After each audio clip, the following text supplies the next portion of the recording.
Por onde anda o espírito de Guilherme de Pádua? Será que ele foi para o umbral? Será que não foi? Em 6 de novembro de 2022 veio a desencarnar o assassino da atriz tão querida Daniela Pérez. Onde será que está? Onde está o espírito de Guilherme de Pádua? Será que ele se arrependeu e conseguiu ter o merecimento de adentrar em alguma das colônias do nosso Pai? Será que ele conseguiu ter um pouquinho de luz depois de uma vida inteira mergulhada em trevas, sendo a própria escuridão em si? Ou será que ele ainda está preso à sua própria consciência?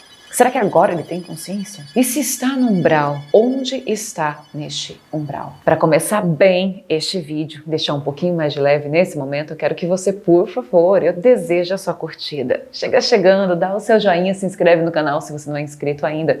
Fique atento a todos os recados no box do vídeo. Vamos lá?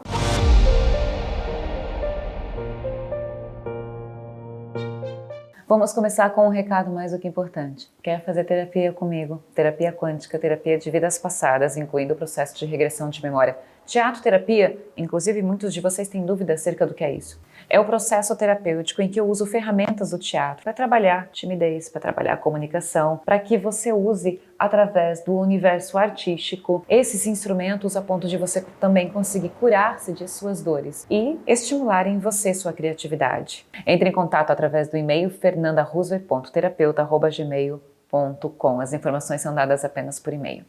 E fica o convite a todos vocês também para assistir ao vídeo que eu já fiz acerca da Daniela Pérez. A minha percepção espiritual sobre isso, sobre o desencarne dela, onde o seu espírito se encontra, até o momento em que a gente pode alcançar alguma coisa, que a gente consegue ter acesso. Todos os meus conteúdos de ordem espiritual eu trago aqui para o canal a partir do momento em que eu tenho uma vivência, a partir do momento em que eu tenho uma visão, que eu tenho uma experiência no plano astral. Talvez por isso eu demore bastante. Mas quando vocês pedem, e pedem bastante, confesso que me inspira, porque eu percebo que a história é importante para vocês. Quando eu fiz o vídeo anterior, eu não fiquei muito dentro do universo do Guilherme. Eu estive mais recebendo, digamos assim, tentando trazer à tona tudo aquilo que pertencia à vítima, a Daniela no caso. Até porque ela foi muito importante para mim. Quando vocês me pediram para fazer sobre o Guilherme de Pádua, eu confesso que eu pensei, pra quê? Depois eu pensei, não, é bom saber mesmo, né? E acabei pedindo para a espiritualidade para que ela me mostrasse. No que eu pedi, eu já comecei a ter muitos insights e as visões de onde ele estava. Só que eu brequei todas. Porque cada vez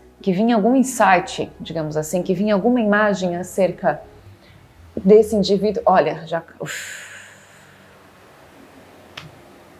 Todas as visões que eu tenho, quando envolve muita dor, que envolve ou tragédia, ou que envolve o espírito ainda não está recuperado, enfim. E sobretudo que tem a ver com umbral, isso me toca demasiadamente. Porque é um lugar de tanto sofrimento, tanto sofrimento. E aí eu já estou dando a resposta para você. Não tem como a gente fugir da nossa própria verdade. Você pode mentir para o mundo inteiro, ou você pode falar meia verdade, como acho que foi parte da estratégia de Guilherme para ser aceito outra vez pela sociedade, para poder ter uma igreja, para poder ser pastor, para poder ser visto. Uma pessoa regida completamente pela sua vaidade e pela sua inveja e desejo de poder. E gente, ele não agiu sozinho, mas eu vou ficar nesse momento com a minha atenção concentrada a essa alma. E justamente pelo fato de que nenhuma verdade passa desapercebida pela espiritualidade, pela mão do nosso Pai, é que esse indivíduo está assim no umbral. O umbral é um ambiente de extrema dor, de extremo sofrimento. E em boa parte, o umbral é um sofrimento, como dizer assim, ele é um ambiente, e digo para vocês porque tive experiência espiritual ali dentro por várias visitas guiadas, né? Como eu já relato aqui no canal há bastante tempo. Ele é um ambiente de tanta dor porque é ali que você se condena cada vez mais. E você fica preso à sua própria camada energética, pela sua memória e pela sua consciência. Por mais que um psicopata não tenha a consciência das pessoas de bem, digamos assim, como explica a ciência, a medicina, por mais que um psicopata ele não consiga ter a sensibilidade, não tem empatia, não sente absolutamente nada pelo outro, não significa que esse espírito, ao desencarnar, fique isento desta consciência que a gente tem com mais facilidade no mundo, sendo quem a gente é, pessoas de bem. O problema das pessoas quando elas mentem, quando elas não conseguem honrar a própria verdade que elas carregam, é que quando o desencarne acontece, você fica preso à própria mentira. E essa mentira potencializa ainda mais o sofrimento daquele espírito. E ali ele está. Esse espírito que na Terra foi conhecido como Guilherme de Pádua se encontra no umbral revivendo a verdade que ele escondeu. E o sofrimento dele se dá mais ou menos assim, é de uma agonia.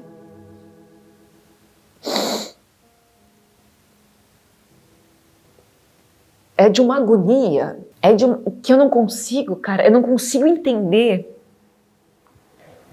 como é que um ser fica naquele loop e não desperta. E não sai daquilo. Como o caso de outros espíritos que a gente acompanha, que a gente sabe, que a gente conheceu em vida e que houve o desencarne, como às vezes eu relato algumas histórias aqui. E simplesmente a criatura não acorda. Ele é de uma covardia, porque ele revive a noite do assassinato o tempo inteiro. Parece que só existe isso. Imagine uma coisa ruim que tenha acontecido pra você em sua vida. Que você tenha feito. Por menor que seja. Sei lá, menor que seja. Um dia que você respondeu pro seu pai que você foi mal educado com seu pai. Tipo assim, vamos supor. E você revive aquilo o tempo inteiro. O que acontece é que ele vem de um período revivendo como se ele estivesse morando na... Ai, que horrível.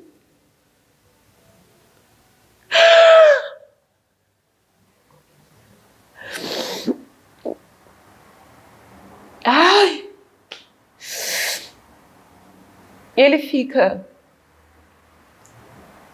dentro de um ambiente que é como se fosse a projeção da casa que ele viveu na época do crime. Mas é um ambiente bem escuro. Aí ele vai passando o pensamento. Como é que eu explico isso? Ele vai repassando a idealização do crime. Então ele idealiza o crime. Ele vive assim, ó, ele idealiza o crime. Vamos supor que ele tenha pensado no primeiro momento, vamos envenená-la, vamos supor que tenha sido isso. Então, ele vive a cena do crime, ele captura a Daniela e ele envenena ela. Aí parece que aquilo se desmancha, vira uma fumaça, aí ele volta pro dia que ele estava idealizando e vamos matar, sei lá, com a tesoura, com a faca, com o punhal, vamos enforcá-la, vamos fazer isso, vamos fazer aquilo. Aí isso repete, ele vai revivendo aquela cena o tempo inteiro de acordo com aquilo que ele criou. Aí, quando ele olha e vê o corpo da vítima, quando ele olha para a menina e ela está morta e não respira, e ele vai pegar aquele corpo porque é dele, porque é como se ele quisesse dizer coisas para ela, como se ele quisesse dizer, olha, viu, bem feito, você não me ajudou, você é menor do que eu sou melhor do que você. Ele fica dentro desse tipo de conteúdo na mente dele, mas quando ele vai pegar, ela vira fumaça, ela some. Ela não existe mais.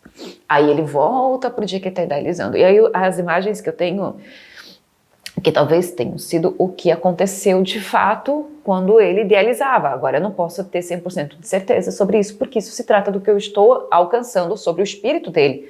E o espírito, ele fica preso à mente dele e à consciência. Mas eu vejo, essa cena não é legal. Eu vejo ele numa cama deitado e do lado tá a esposa da época. E aí tem outra coisa muito ruim nela. Muito. Eu acho que no fundo ela é pior, é porque eu não tô com atenção, sabe? Eles estão deitados, aí ele começa a falar. Ele fala da Daniela, ele fala bem. Ele coloca a Daniela num altar. E isso incomoda essa figura. Aí eles começam a falar, aí ele percebe, não, mas agora minha vida vai decolar, agora tal coisa vai acontecer, que não sei o que, que não sei o que, que não sei o que. E a sugestão vem do lado de cá, vem dela, pelo menos é o que eu alcanço. E aí, nisso, eles vão alimentando essa ideia e eles articulam. E a visão que eu tenho, isso é antes do assassinato, acho que vocês estão entendendo, né, que isso é um planejamento. Quando eles chegam num acordo que eles têm que ter o coração dela, ele se enxerga com esse coração na mão. Porque no umbral, meu, é como se fosse tudo possível, entendeu? Porque é uma projeção da mente. Ele se enxerga com o coração. E quando ele olha para aquele coração que está na mente dele, ele olha para o peito dele. E aí tem um buraco aqui. Não tem mais nada aqui dentro. Aí o dia volta. Então é um looping, é uma mescla de cenas. Ele revive essas cenas o tempo inteiro. Desse momento em que eles estão deitados na cama. Eu achei isso muito ruim. Do momento que eles estão deitados na cama, do momento que eles planejam o momento do assassinato, ele repassa tudo várias e várias vezes, até que chega um momento em que ele repassa a cena do jeito que realmente aconteceu. E quando ele chega na cena do jeito que realmente aconteceu, ele vai de novo pro corpo da Daniela, ele quer pegar aquele corpo para si, porque ele quer aquele coração que ele pensou quando ele estava lá na cama. E aí aquilo vira fumaça, aquilo some, não tem mais. Sabe o que eu penso? Quando eu vejo isso, o que eu reflito é de que vale tanto mentir. Você erra, aí você diz o seguinte, como foi o caso dele, não, eu matei a Daniela. Porém, eu matei por causa disso, eu matei por causa daquilo, que não sei o que não sei o que. E nunca admite verdadeiramente o que carrega no próprio coração. Porque foi um coração escuro, tomado de inveja, de sede de poder, de extrema vaidade, e alimentado por outra alma, de igual ou superior maldade, e a pessoa ela não consegue ter a coragem na vida dela de admitir aquilo que realmente sentia, aquilo que realmente pensa. Eu vou dizer uma coisa, isso é bem comum no dia a dia da gente, no comportamento do ser humano, porque o espírito, quando ele não tem humildade de espírito, de coração, ele vai sempre mentir. Só que diante de certas mentiras, como nesse caso, você fica preso. E ele pode vir a ficar preso nisso por muito tempo, porque primeiro ele vai ter que admitir para si mesmo a sua inveja, a sua negatividade, a sua vaidade, sem dar desculpas, sem tentar encontrar, nossa, eu fiz aquilo por causa daquele. Ele é muito covarde, muito covarde. Eu acredito que ele só vai sair disso quando ele cansar. Aí, diante de um cansaço, ele vai começar a se perguntar por quê. Mas isso vai levar muito tempo. Se ele tivesse a mínima luz, mas o pior, sabe o que é pior ainda? É que ele resolveu ir para o mundo da religião para ser aplaudido, para ser visto. De novo, levado pela vaidade. Ele não fez porque ele é devoto, ele não fez porque ele se arrependeu. Se ele tivesse se arrependido, ele teria batido na casa da Glória Pérez, da mãe da Daniela, e do Raul Gazola, de joelhos. Teria pedido perdão e nunca mais. Porque o arrependimento, ele é o ato da transformação do espírito. Por isso que ele tem que ser sincero. Daí nunca mais ele ia usar mídias, público, palco, qualquer que seja, teatro, novela, qualquer tipo de vitrine, igreja, de maneira tão leviana. Então ele acaba usando o santo nome de Deus em vão. E isso agrava muito a sua pena.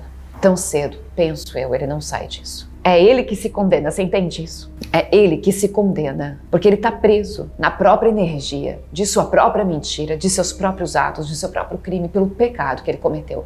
Mentir é pecado, óbvio. E para o espírito, ele é tão grave quanto tirar a vida de alguém. Porque tirar a vida de alguém, você mata o outro. Você rouba-lhe do outro o direito da vida. Mas quando você mente, você arranca de si a sua própria luz. É das covardias.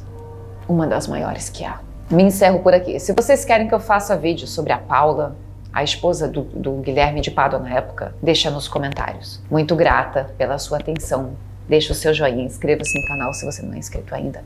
Um beijo na sua alma, fiquem com Deus e até o próximo vídeo.